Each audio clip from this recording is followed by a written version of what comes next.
The price maker Foolishness.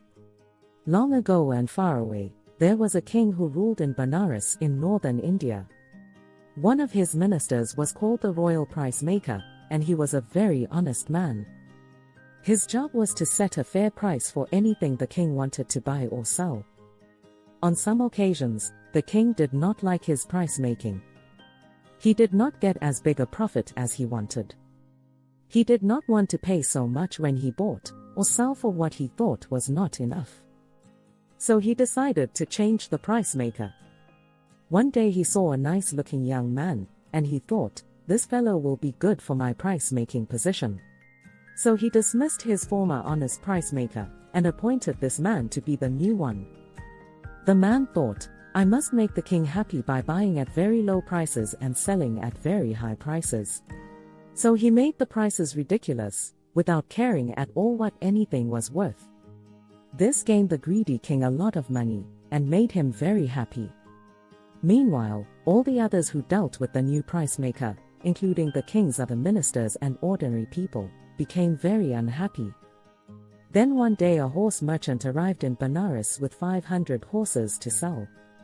There were stallions, mares and colts. The king invited the merchant to the palace, and called upon his royal price maker to set a price for all 500 horses. Thinking only of pleasing the king, he said, the entire herd of horses is worth 1 cup of rice.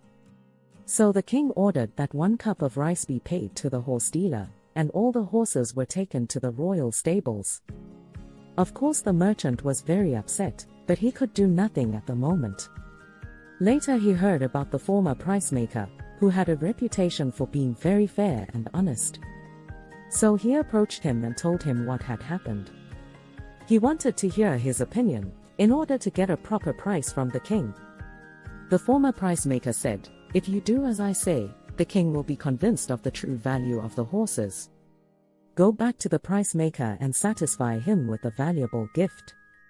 Ask him to tell the value of 1 cup of rice, in the presence of the king. If he agrees, come and tell me. I will go with you to the king.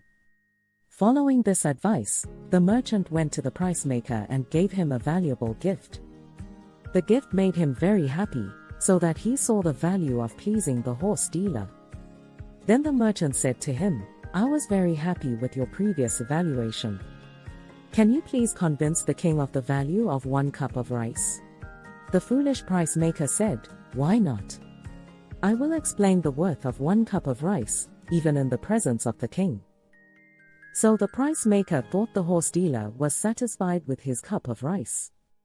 He arranged for another meeting with the king, as the merchant was departing for his own country. The merchant reported back to the old price maker, and they went together to see the king. All the king's ministers and his full court were in the royal meeting hall. The horse merchant said to the king, my lord, I understand that in this your country, my whole herd of 500 horses is worth 1 cup of rice. Before I leave for home, I want to know the value of 1 cup of rice in your country. The king turned to his loyal price maker and said, what is the value of 1 cup of rice?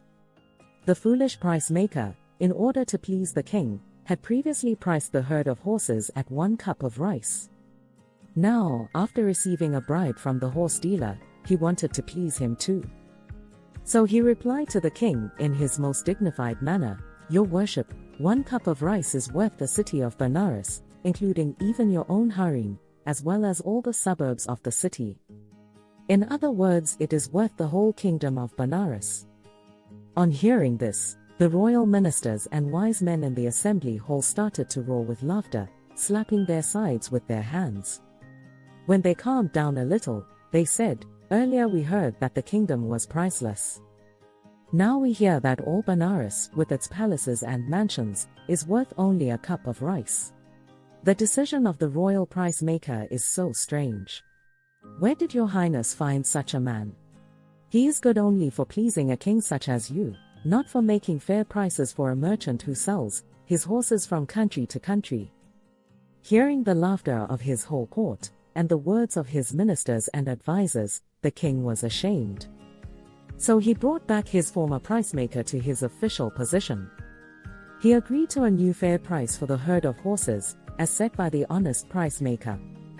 Having learned a lesson, the king and his kingdom lived justly and prospered. The moral is, a fool in high office can bring shame even to a king.